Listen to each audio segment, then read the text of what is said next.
Deberías haber prestado más atención a ese número, porque ahí está la conexión. ¿Y qué quiere que hagas? Que me suicide. Así pues, Ricky, ¿con quién tuviste 15 sesiones y después se suicidó? Ricky cambió de postura. De repente le dolía la cabeza. Debería haberlo visto, pensó. Es muy obvio. No lo sé, balbuceó. No lo sabes, dijo el viejo analista, con cierto enfado. Lo que sucede es que no quieres saberlo. Hay una gran diferencia. Lewin se levantó. Es tarde y estoy decepcionado. He pedido que te preparen la habitación de huéspedes. Está en el primer piso, a la derecha. Tengo algunas cosas que resolver esta noche. Quizás por la mañana, después de que hayas reflexionado un poco más, podamos hacer verdaderos progresos. Creo que necesito más ayuda, indicó Ricky con una voz muy débil. Has recibido ayuda, contestó Lewins y señaló el hueco de la escalera. El dormitorio pulcro y ordenado tenía el toque impersonal de una habitación de hotel. Estaba claro que no solía usarse. A mitad del pasillo había un baño con un aspecto parecido. Ninguno de los dos espacios proporcionaba demasiada indicación sobre el doctor Lewins o su vida.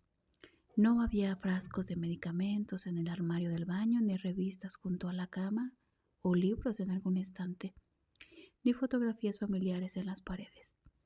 Ricky se metió en la cama tras comprobar en el reloj que ya pasaba mucho de la medianoche. Estaba agotado y necesitaba dormir, pero no se sentía seguro y la cabeza le daba vueltas, de modo que al principio el sueño le fue esquivo. El canto de los grillos y alguna que otra luciérnaga que chocaba contra la ventana armaban el doble de jaleo que la ciudad. Echado en la cama en medio de la penumbra, fue filtrando ruidos hasta que pudo distinguir la voz distante del doctor Lewins. Aguzó el oído y, pasado un momento, decidió que el viejo analista estaba enfadado por algo, que su tono tan regular y modulado durante las horas que pasó con Ricky tenía ahora un mayor apremio y tenor. Intentó distinguir las palabras, pero no lo consiguió. Luego oyó el sonido inconfundible de un teléfono al ser colgado de golpe. Unos segundos más tarde, oyó los pasos del viejo médico en las escaleras y una puerta que se abría y cerraba con rapidez. Luchó por mantener los ojos abiertos en la oscuridad. 15 sesiones y después murió, pensó. ¿Quién fue? No supo cuándo se durmió, pero despertó cuando unos haces de luz brillante entraron por la ventana y le dieron en la cara. La mañana de verano podría haber parecido perfecta, pero Ricky arrastraba el peso del recuerdo y la decepción. Había esperado que el viejo médico le condujese directo a un hombre, pero en lugar de eso seguía tan a la deriva como antes en el mar embravecido de la memoria. Esta sensación de fracaso era como una resaca que le martillaba las sienes. Se puso los pantalones, los zapatos y la camisa. Cogió la chaqueta y después de mojarse la cara y peinarse para procurar tener un aspecto algo presentable, bajó las escaleras. Caminaba con determinación, pensando que lo único en que se concentraría sería en el escurridizo nombre de la madre del señor R. Con la sensación de que la observación del doctor Lewins sobre relacionar días y sesiones era acertada, aún seguía oculto el contexto de la mujer. Tal vez había descartado con demasiada rapidez y arrogancia a las modestas mujeres que había atendido en la clínica psiquiátrica para concentrarse en las que habían sido sus primeros psicoanálisis particulares. Pensó que había atendido a esa mujer en un momento en que él mismo estaba haciendo elecciones sobre su rumbo profesional, sobre convertirse en analista, sobre enamorarse y casarse. Era una época en que miraba directamente al frente, y su fracaso se había producido en un mundo que había querido descartar. Pensó que por eso estaba tan bloqueado. Su paso a escaleras abajo cobró vigor con la idea de que podría atacar estos recuerdos con un bombardeo de la Segunda Guerra Mundial. Bastaría con lanzar una bomba lo bastante potente al tejado de la historia reprimida para acelerarla a saltar por completo. Confiaba en que, con la ayuda del Dr. Leggins, podría llevar a cabo este ataque. La luz solar y el calor del campo que entraban en casa parecían disipar todas las dudas y preguntas que hubiera podido tener sobre el viejo analista. Los aspectos inquietantes de su interior conversación se desvanecieron con la claridad de la mañana. Asomó la cabeza en el estudio en busca de su anfitrión, pero la habitación estaba vacía. Cruzó el pasillo central de la casa hacia la cocina, donde podía oler aroma de café. El Dr. Leggins tampoco estaba allí. Ricky probó con un «hola» en voz alta, pero no obtuvo respuesta. Miró la cafetera y vio que el recipiente se calentaba sobre la placa térmica y que había preparado una taza para él. Había un papel apoyado contra ella, con su nombre escrito a lápiz en la parte exterior. Se sirvió el café y abrió la nota mientras sorbía la infusión amarga y caliente. Leyó: Ricky, he tenido que irme de modo inesperado y no creo que regrese a tiempo a verte. Creo que para encontrar a la persona fundamental deberías examinar el ámbito que dejaste y no el ámbito al que llegaste. También me pregunto si al ganar el juego no perderás, o al revés, si al perder puedes ganar. Evalúa bien tus alternativas. Te ruego que no vuelvas a ponerte en contacto conmigo por ninguna razón ni propósito. Dr. Levin. Retrocedió de golpe, como si le hubiesen abofeteado. El café pareció escaldarle la lengua y la garganta. Se sonrojó. Lleno de confusión y de rabia, releyó las palabras 3 veces, pero en cada ocasión se volvían más confusas y menos claras, cuando debería verlas más nítidas. Dobló la hoja de papel y se la metió en el bolsillo. Se acercó al fregadero y vio que el montón de platos de la noche anterior estaban lavados y ordenados sobre la encimera. Vertió el café en la pila de porcelana blanca. Abrió el grifo y observó cómo el líquido marrón se arremolinaba desagüe abajo. Aclaró la taza y la dejó a un lado. Se agarró un momento al borde del mármol para intentar tranquilizarse. Entonces oyó un coche que subía por el camino de entrada de grava. Lo primero que se le ocurrió fue que se trataba de Levin, que volvía con una explicación, así que casi corrió hasta la puerta, pero lo que vio, en cambio, lo sorprendió. Era el mismo taxista que lo había recogido el día anterior en la estación. El hombre le saludó con la mano y bajó la ventanilla a la vez que el coche se detenía. «Hola, doctor, ¿cómo está? Será mejor que se dé prisa si no quiere perder el tren». Ricky vaciló. Se volvió hacia la casa porque le pareció que tendría que hacer algo. Dejar una nota o hablar con alguien, pero por lo que sabía, la casa estaba vacía. Una mirada al establo reacondicionado le indicó que el coche de Lewis tampoco estaba. «Venga, Doc, no tenemos mucho tiempo y el próximo tren no sale hasta última hora de la tarde. Se pasará el día en la estación si pierde este. Suba, tenemos que ponernos en marcha». «¿Cómo ha sabido que tenía que recogerme?», preguntó Ricky. «Yo no lo llamé». «Pues alguien lo hizo, seguramente el hombre que vive aquí.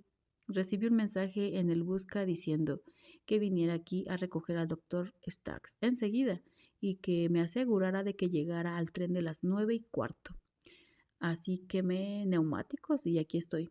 Pero si no sube, no va a tomar ese tren. Y le aseguro que aquí no hay demasiado que hacer para distraerse todo el día». Poco después, Ricky se sentaba en el asiento trasero. Sintió algo de culpa por dejar la casa abierta, pero desechó con su interior con un «a la mierda». «Muy bien», dijo, «vámonos».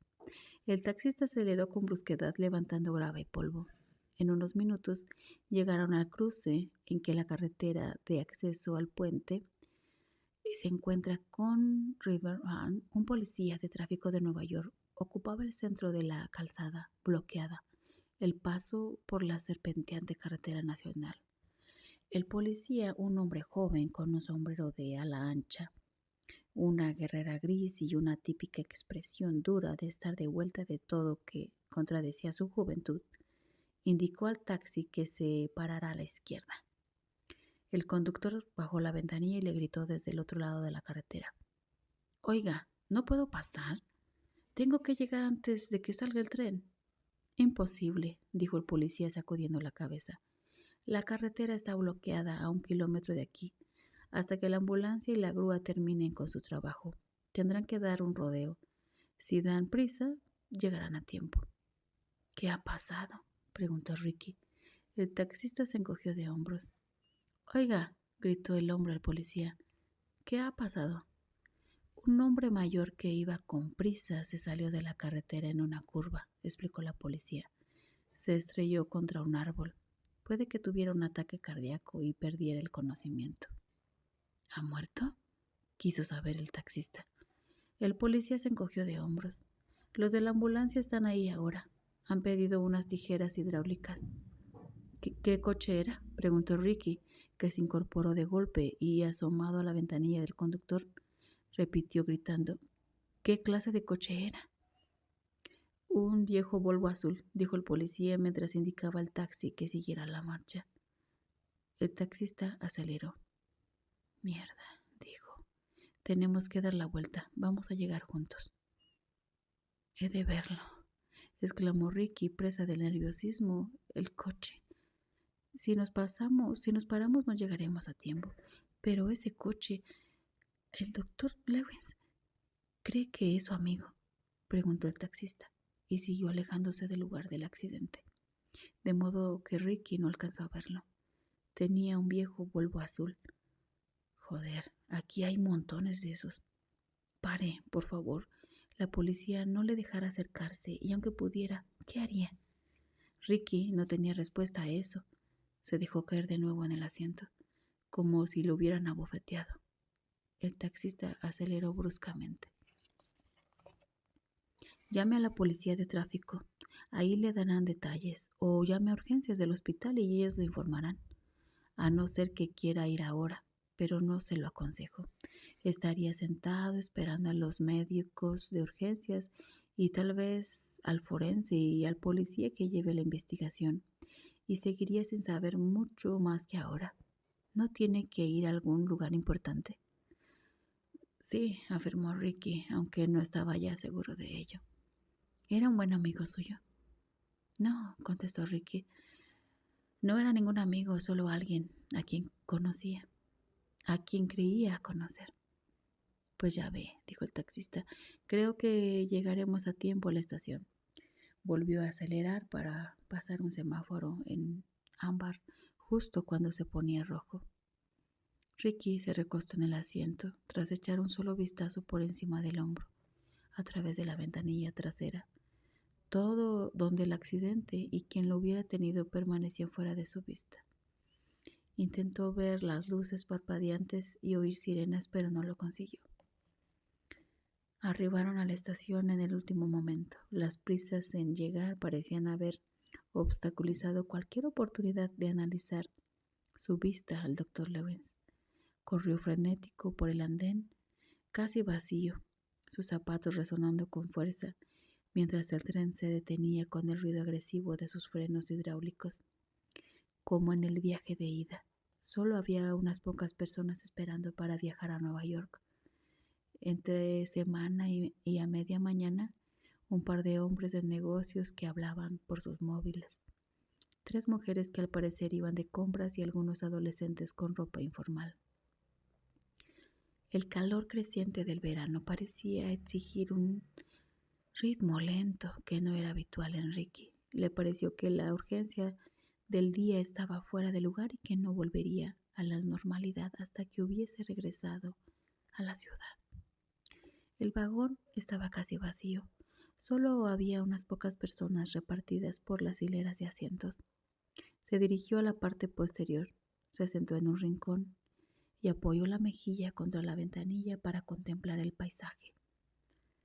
Sentado de nuevo en el lado donde podía ver al río Hudson, se sentía como una boya soltada de su amarre. Antes, un indicador sólido y fundamental de bajíos y corrientes peligrosas. Ahora a la deriva y vulnerable. No sabía muy bien qué pensar de la visita al doctor Levens. Tal vez había avanzado algo, pero no estaba seguro.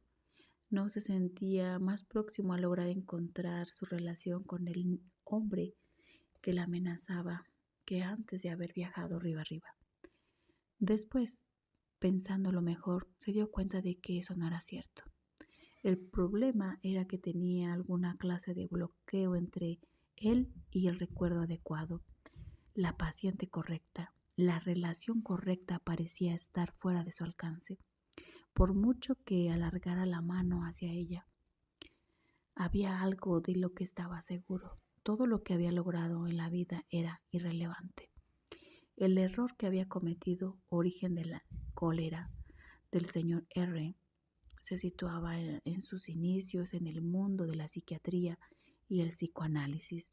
Se situaba justo en el momento en que había abandonado el difícil y frustrante trabajo de tratar a los necesitados y se había dirigido hacia los más inteligentes y adinerados, los ricos neuróticos, como un colega suyo solía llamar a sus pacientes, los hipocondríacos. Admitirlo le enfureció. Los hombres jóvenes cometen errores. Eso es inevitable en cualquier profesión. Ahora ya no era joven y no cometería el mismo error, fuera cual fuese. La idea de que le siguieran considerando responsable de algo que había hecho hacía más de 20 años y de una decisión similar a las que tomaban decenas de otros médicos en las mismas circunstancias le sacaba de quicio. Lo encontraba injusto y nada razonable. Si no hubiera estado tan enfadado por todo lo ocurrido, podría haber visto que en esencia su profesión se basaba más o menos en el concepto de que el tiempo solo agrava las heridas de la psique. Reduce estas heridas, pero nunca las cura. Al otro lado de la ventanilla el río fluía. No sabía cuál debía ser su siguiente paso, pero había algo de lo que sí estaba seguro. Quería regresar a su casa. Quería estar en un lugar seguro, aunque solo fuera un rato. Siguió mirando por la ventanilla todo el viaje, casi en trance. En las distintas paradas apenas alzó los ojos o se movió de su asiento. La última parada antes de la ciudad, a unos 50 minutos de la estación de Pensilvania, el vagón seguía vacío en 90%, con muchos asientos libres, así que Ricky le sorprendió que otro pasajero se sentara a su lado, dejándose caer en el asiento con un ruido sordo. Se volvió de golpe, asombrado. «Hola, doctor», le saludó el abogado Merlin. «¿Está libre este asiento?». Merlin parecía agitado y tenía la cara un poco sonrojada, como alguien que ha tenido que correr los últimos 50 metros para alcanzar el tren. El sudor le perlaba ligeramente la frente y se secó la cara con un pañuelo de hilo blanco. «Casi pierdo el tren», explicó innecesariamente. «Tengo que hacer más ejercicio». Ricky inspiró hondo antes de preguntar: «¿Por qué estás aquí?», aunque pensó que era una pregunta bastante estúpida, dadas las circunstancias. El abogado terminó de secarse la cara y se extendió el pañuelo en el regazo, alisándolo antes de doblarlo y volvérselo a guardar en el bolsillo. Luego dejó un maletín de piel y una pequeña bolsa de viaje impermeable junto a sus pies. «Para animarlo, doctor Starks», contestó, tras aclararse la garganta. «Para animarlo». La sorpresa inicial de Ricky había desaparecido. Cambió de postura para procurar verse mejor al hombre que tenía sentado a su lado. «Me mintió. Fui a su nueva dirección. Fue a las nuevas oficinas». El abogado pareció algo aturdido. En cuanto acabamos de hablar, no habían oído hablar de usted, nadie en el edificio, y no habían alquilado ninguna oficina a nadie llamado Merlin. ¿Quién es usted, señor Merlin? Yo soy quien soy, afirmó. Esto es insólito. Sí, coincidió Ricky, insólito. Y un poco desconcertante. ¿Por qué fue a mis nuevas oficinas después de hablar conmigo? ¿Cuál era el propósito de su visita, Dr. Starks? El tren ganó algo de velocidad y dio una sacudida que hizo que los hombros de ambos entrechocaran con una intimidad incómoda. Porque no creí que fuera quien dijo ser, ni tampoco nada más de lo que me contó. Una sospecha que poco después confirmé, porque cuando llegué al lugar que indicaba su tarjeta de visita, le di una tarjeta. Merlin meneó la cabeza y esbozó una sonrisa. Sí, aseguró Ricky, irritado. Lo hizo. Estoy seguro de que lo recordará. El día del traslado, eso lo explica todo.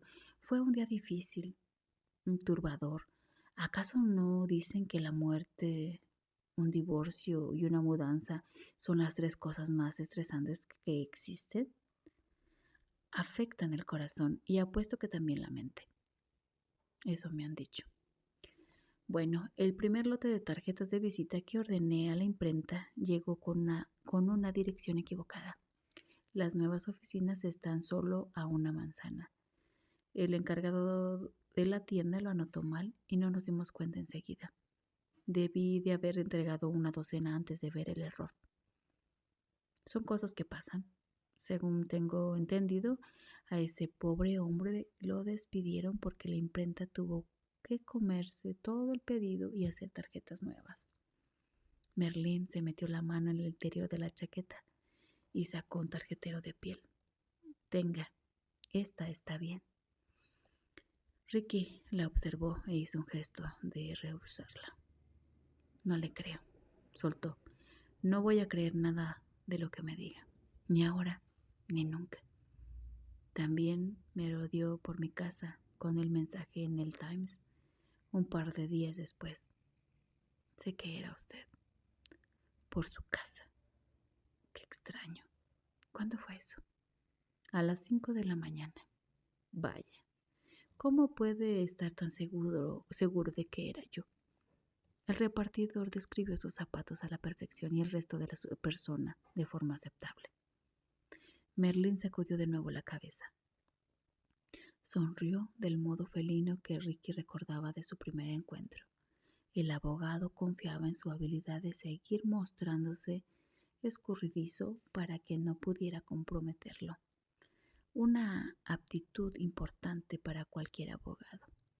Bueno, supongo que me gusta pensar que mi ropa y mi aspecto son exclusivos, Dr. Starks, pero imagino que la realidad es menos exigente.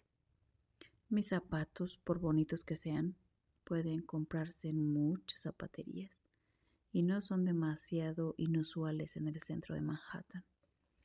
Mis trajes son de confección, los típicos azul oscuro de raya diplomática que se llevan en la ciudad. Bonitos, pero que puede comprar cualquiera que tenga $500 en el bolsillo. Quizás en un futuro próximo me incorpore al grupo que viste ropa hecha a medida. Tengo aspiraciones en ese sentido, pero de momento sigo estando en la franja del 4º piso.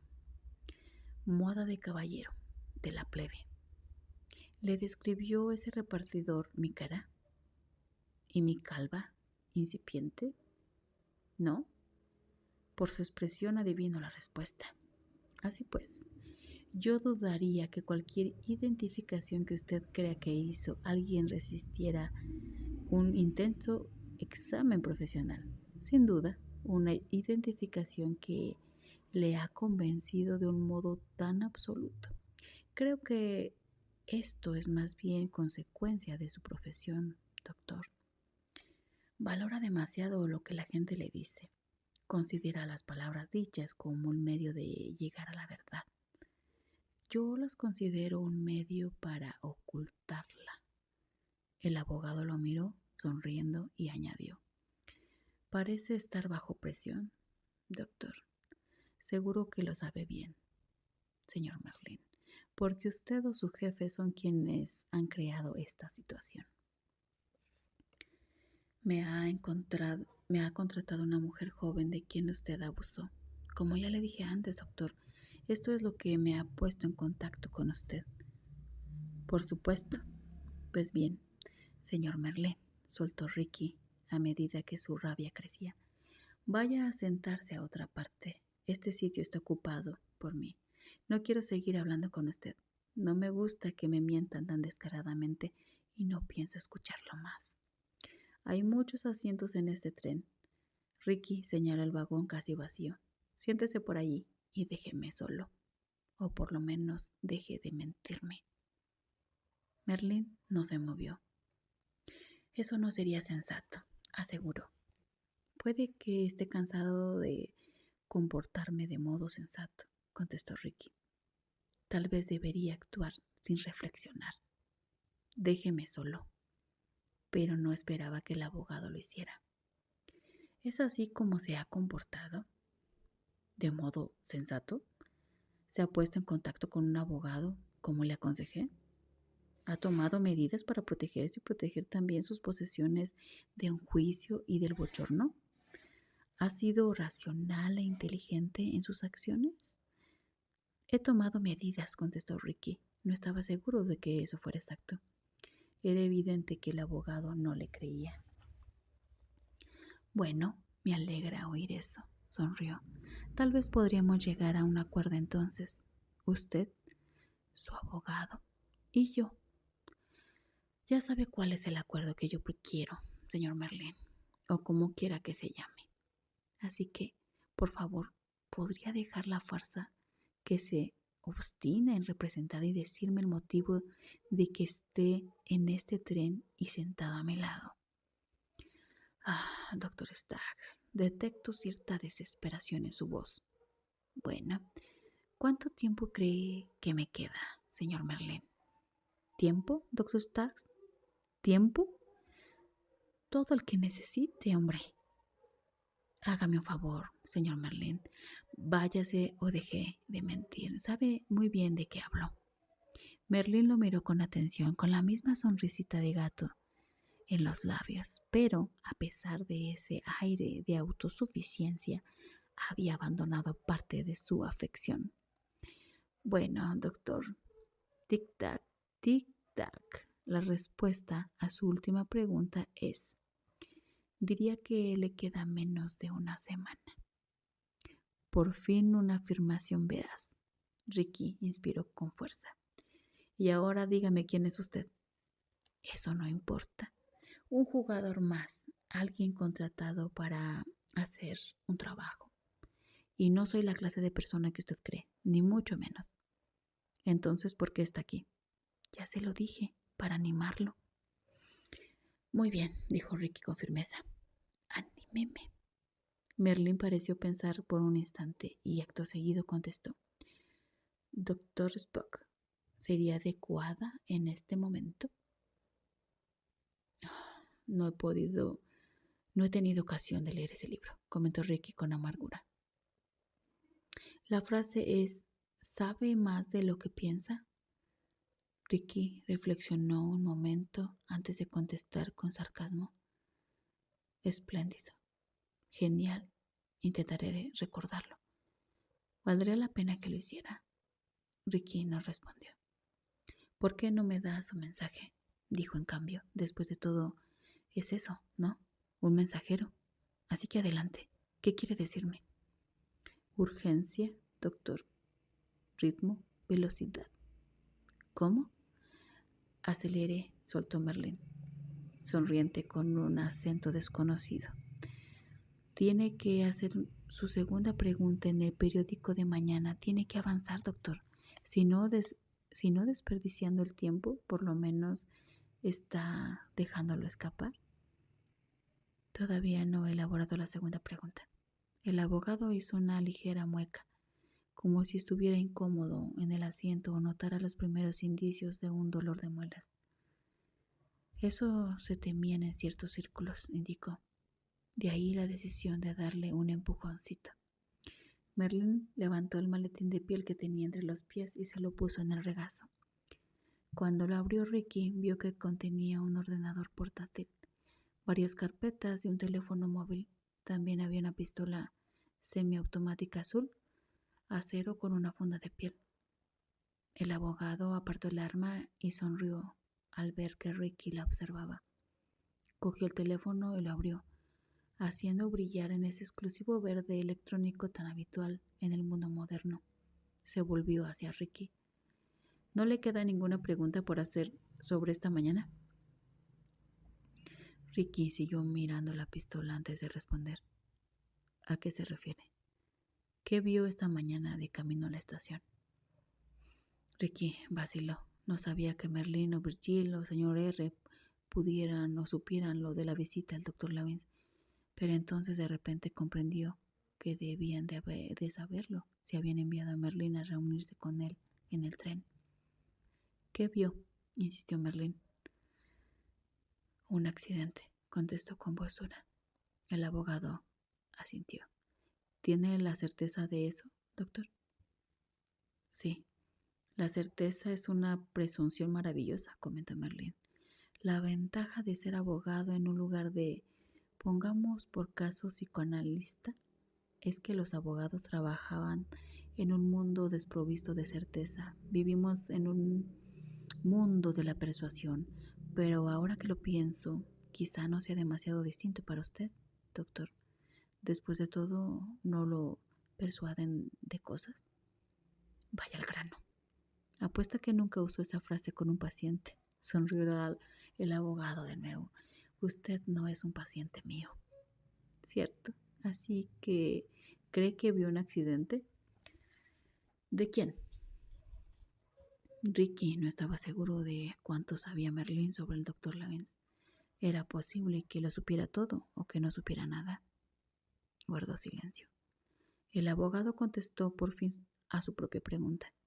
De alguien que conocía y en quien confiaba y a quien fue a visitar con la esperanza de que pudiera ayudarle en la situación actual. Tenga, pulsó una serie de números del móvil y se lo pasó a Ricky. Haga su pregunta. Pulse OK para conectar la llamada. Ricky vaciló antes de hacerlo. El timbre sonó una vez y una voz contestó.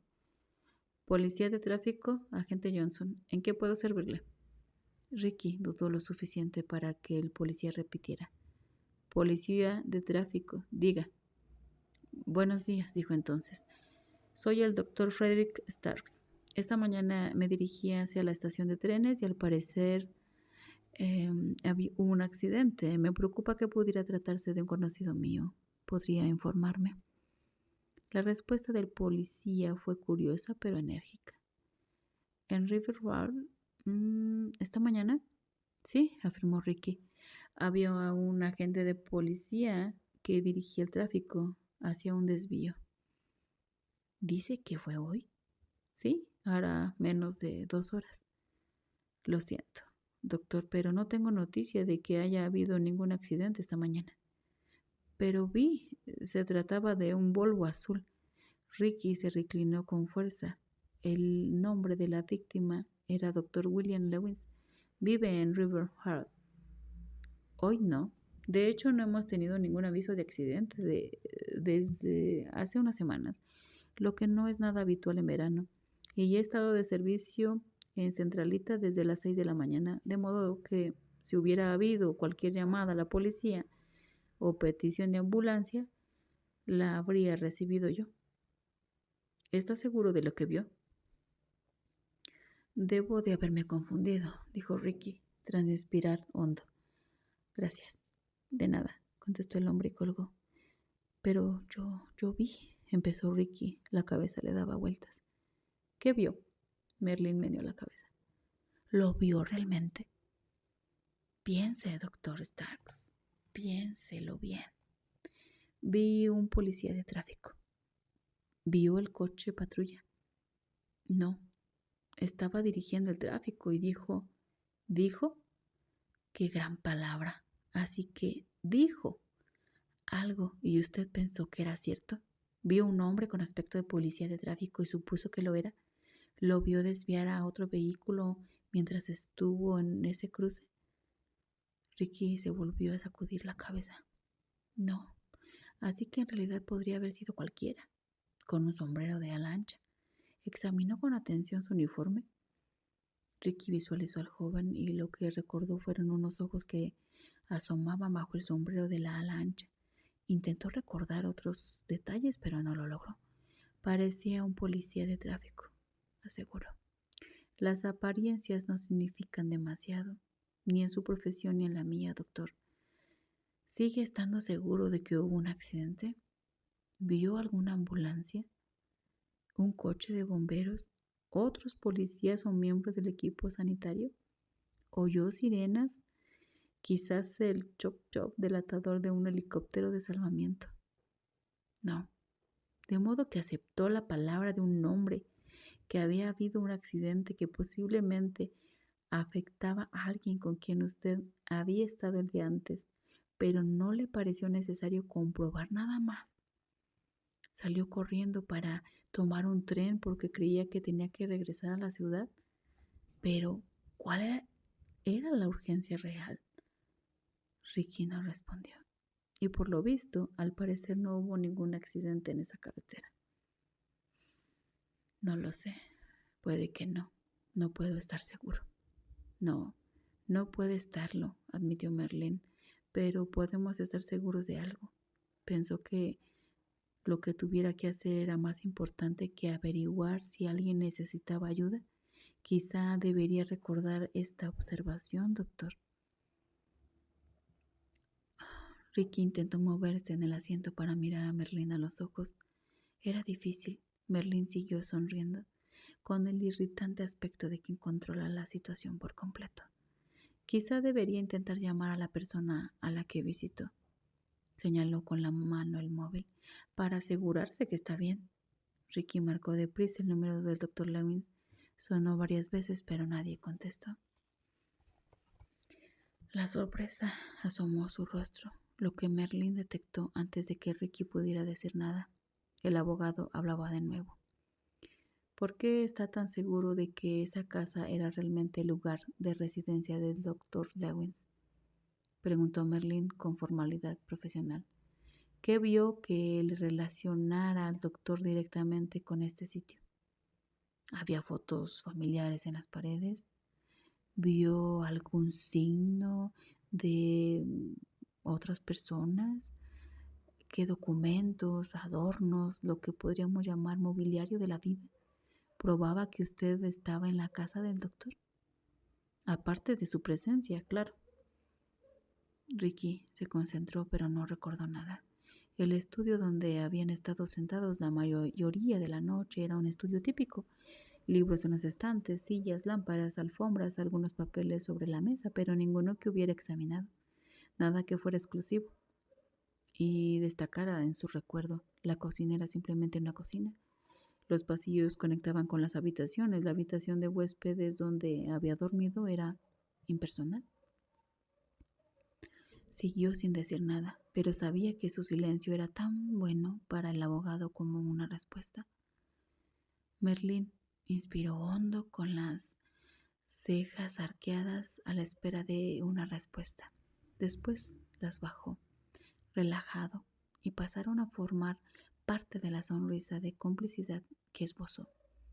Ricky recordó una ocasión en su época de universidad, sentado ante una mesa de póker mirando a otro estudiante y sabiendo que, tuviera las cartas que tuviese, no bastaría para vencer a su adversario. Permita que resuma la situación, doctor, dijo Merlín. Siempre va bien dedicar un momento a evaluar, sacar una conclusión y después proceder. Este podría ser uno de esos momentos. Lo único de lo que puede estar seguro es de que pasó unas horas en presencia de un médico al que conocía de tiempo atrás. No sabe si estuvo en su casa o no, o si tuvo un accidente o no. No sabe con certeza si su antiguo analista está vivo o no, ¿verdad? Ricky fue a contestar, pero se contuvo. Merlín prosiguió y bajó la voz con tono de complicidad. ¿Cuál fue la primera mentira? ¿Cuál fue la mentira fundamental? ¿Qué vio? Todas estas preguntas. Agitó un dedo y meneó la cabeza como se haría para corregir a un niño díscolo. Ricky. Le preguntaré una cosa. ¿Hubo un accidente de coche esta mañana? No. ¿Está seguro? Acabo de hablar con la policía de tráfico. El agente dijo, ¿cómo sabe que habló con la policía de tráfico? Ricky vaciló y Merlín sonrió. Marqué el número y le pasé el teléfono. ¿Usted pulsó OK? No. Por lo tanto, podría haber marcado a cualquier número, de modo que hubiera alguien esperando la llamada. Puede que ese sea la mentira, Ricky. Puede que ahora mismo su amigo el Dr. Lanes esté en el depósito del condado, esperando a que algún familiar vaya a identificarlo. Pero no está captando la idea, Ricky. De acuerdo, soltó con brusquedad. ¿Cuál es la idea? Los ojos del abogado se entrecerraron un poco, como si la respuesta brusca de Ricky le hubiera irritado. Indicó la bolsa de viaje impermeable que tenía a los pies. Puede que no hubiera ningún accidente, pero que, en cambio, en esta bolsa tenga su cabeza cortada. ¿Es eso posible? Ricky dio un respingo, sorprendido. ¿Es posible, Ricky?, insistió el abogado con voz silbante.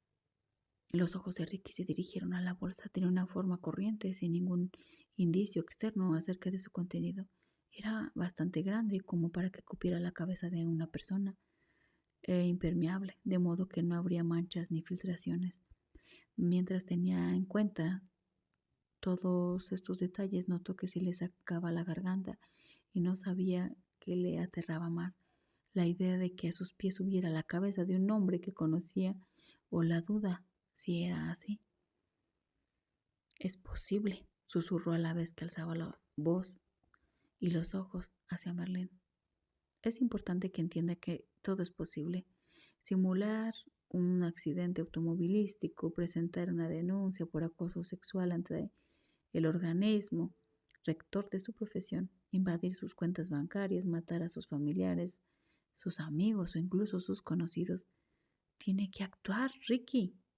Actúe. ¿Hay algún límite?, preguntó Ricky con un ligero temblor en la voz. Ninguno.